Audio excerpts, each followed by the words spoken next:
नमस्कार मित्रों, स्वागत है आपका अपने चैनल जेबी डिवोशन में। पिछले एपिसोड में हमें देखने को मिला एक माता का और एक पुत्र का प्रेम, क्योंकि माता चिंता में है कि मेरे जाने के बाद इन बच्चों का क्या होगा, या तो स्पेशली शनिदेव का क्या होगा, क्योंकि यम और यमी के लिए कहीं ना कहीं उनके माता और पिता दोनों होंगे उपस्थित, लेकिन मेरे शनि के लिए जो प्रेम मैंने तीनों बच्चों में बराबर बांटा है, अपना कर्तव्य का इस तरह से निर्वाह किया है, क्या वो देवी संज्ञा कर भी पाएंगी? मेरे पुत्र को भी क्या वही प्राप्त होगा जो मैंने देवी संज्ञा के पुत्रों को दिया है?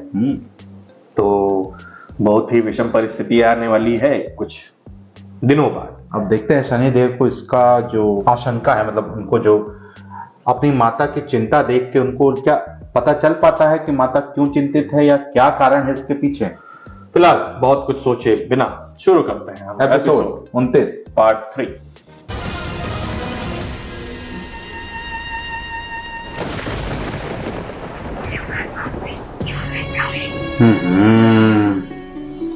श्री हरि नारायण के आंसू निकल गए।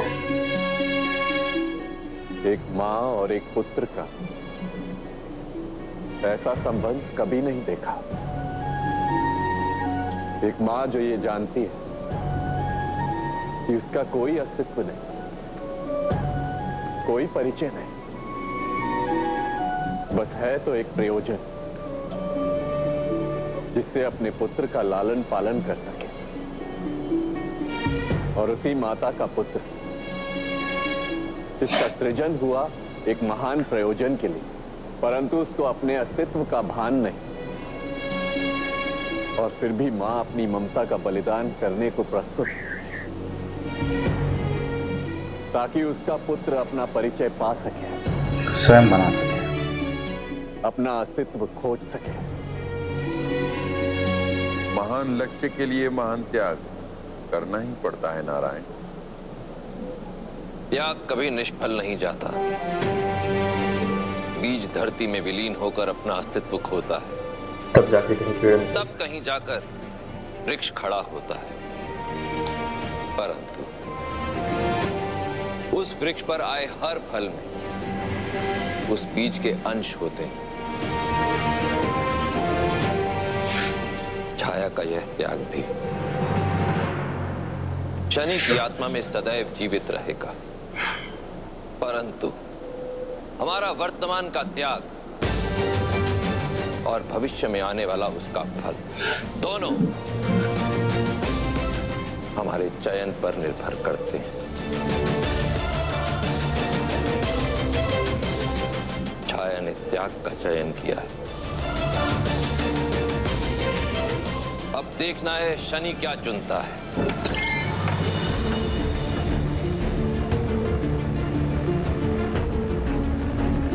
शनि, शनि, पता नहीं कहाँ चला गया है। न जाने क्या सुना है उसने और क्या समझा है। देवी छाया के पीछे जो आकृति बनी हुई है मुकुट जैसी, ये भी सूर्य के प्रति छाया ही रखती है। शनि चिन्होनी का है। काकोल, काकोल, तुम अकेले? शनि कहाँ है? याद नहीं माता, वो कहीं जा रहा था। मैं उसके साथ गया तो कहा कि मैं वहां नहीं जा सकता। देव विश्वकर्मा जी क्या तो नहीं है? कहाँ जा रहा था वो? पूछा था माता, किंतु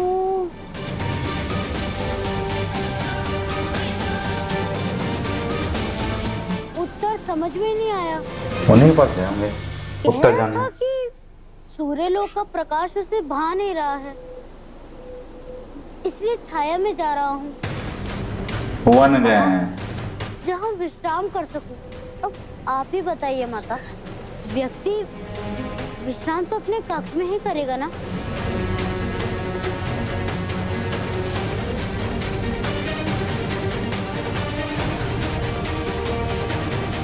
वो वन में गए हैं, जिसको कटपर है।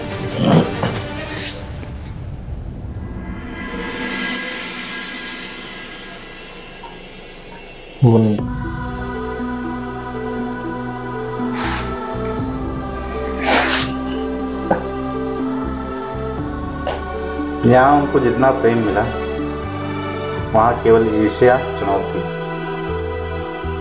टॉन्ट।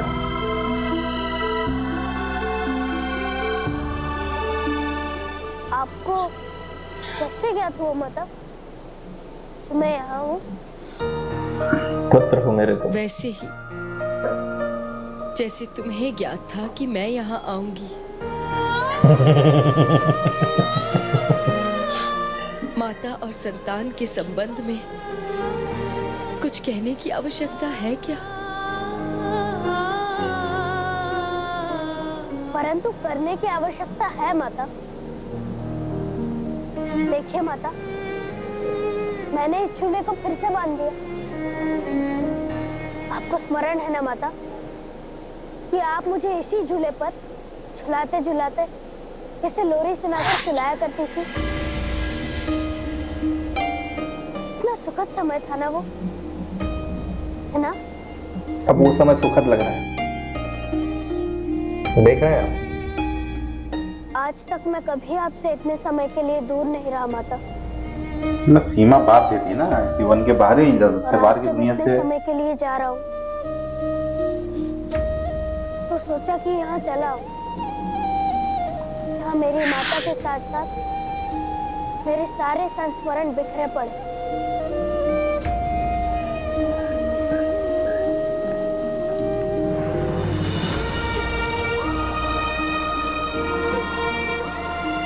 एक बार फिर से लोरी सुनाओ ना माता।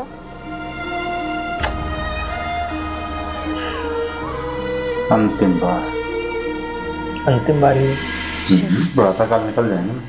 कल प्रातः तुम चले जाओगे लंबे समय के लिए। नहीं माता, मैं बहुत शीघ्र ही लौट आऊंगा।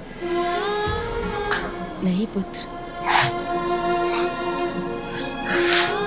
जहाँ जा रहे हो वो लक्ष्य पूर्ण करके आना। अपना पूरा सामर्थ्य लगा देना। मैं चाहती हूँ मेरा पुत्र बड़े पद पर आए, सम्मान पाए, बहुत ऐश्वर्यशाली बने। माता ये जान के जाती तो कितना अच्छा रहता ना। बहुत बड़ी ऑलरेडी जिम्मेदारी लेके पैदा हुए। कर फलदाता है। बड़े हो जाओगे तो अपनी माता को स्मरण करोगे ना? भूल तो नहीं जाओ।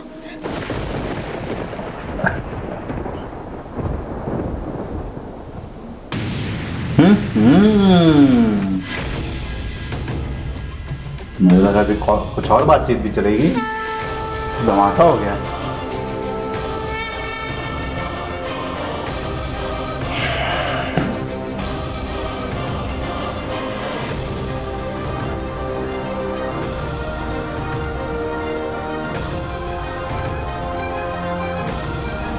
देवराजेंद्र को 60 साल नौकरी के लिए पूरा तैयारी बना रखे हैं कि सीधा रिटायरमेंट दूंगा मैं। जॉब ऑफर है, कॉम्पिटिटिव एग्जाम बनने के बाद ऑफिसर पोस्ट।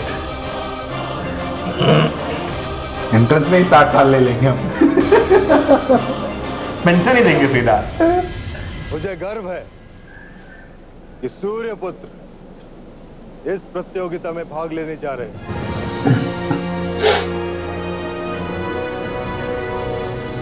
और मुझे विश्वास है कि प्रतियोगिता संपन्न होने पर सूर्य का तेज और बढ़ जाएगा।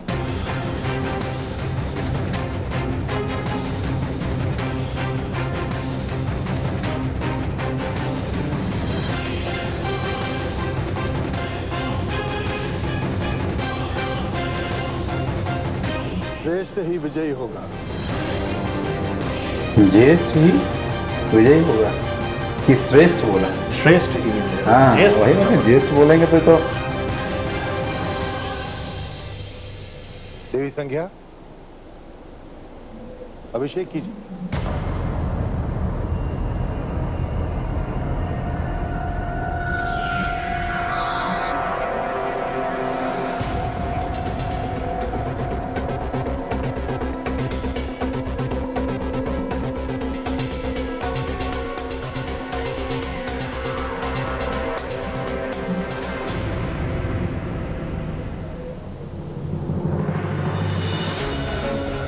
हो अबे उनका हाथ भी काम नहीं कर रहा यार। नहीं, हाथ काम कर रहा है, वो सूर्यदेव को अपना काला हाथ दिखाना नहीं चाह रहे हैं शायद। अच्छा, नहीं हाथ कांप रहा था तो मुझे लगा कि पावर्स भी जाने लगी क्या आपको।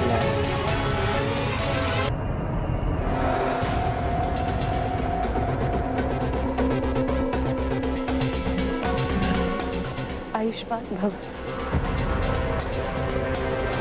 देखना इसका डर गया भाई।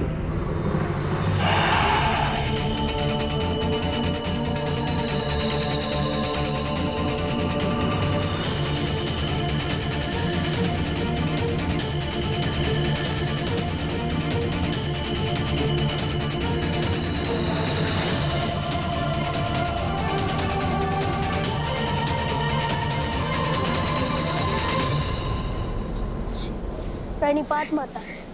आयुष्मान भव। अंतिम बार।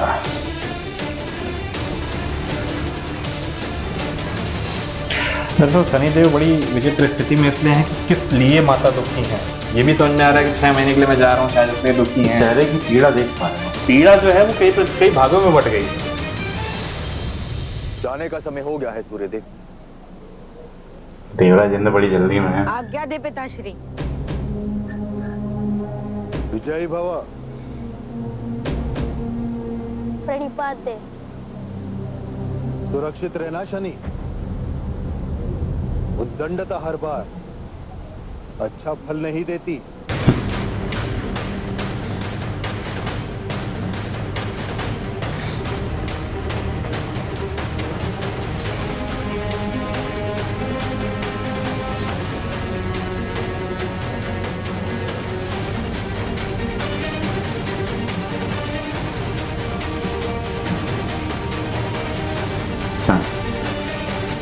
भेंट रहे यमी को मित्र और ये काकोल को।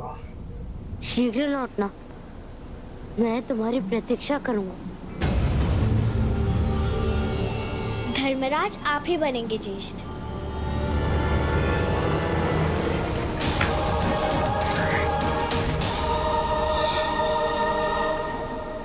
कैसे बताऊं पुत्र कि मैं अंतिम बार देख रही हूं तुम्हें।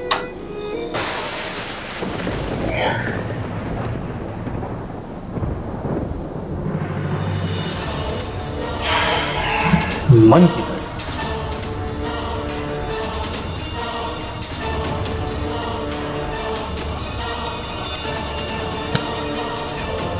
आत्मा जिससे जुड़ी रहती है उसको।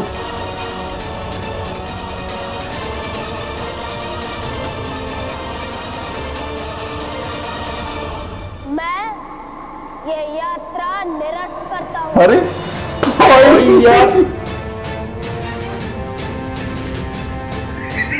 शॉकिंग था भाई। देवराज इंद्र तो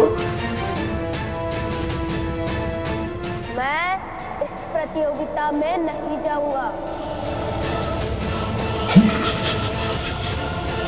देवराज इंद्र की तो एकदम 7 साल की पेंशन योजना खत्म हो गई।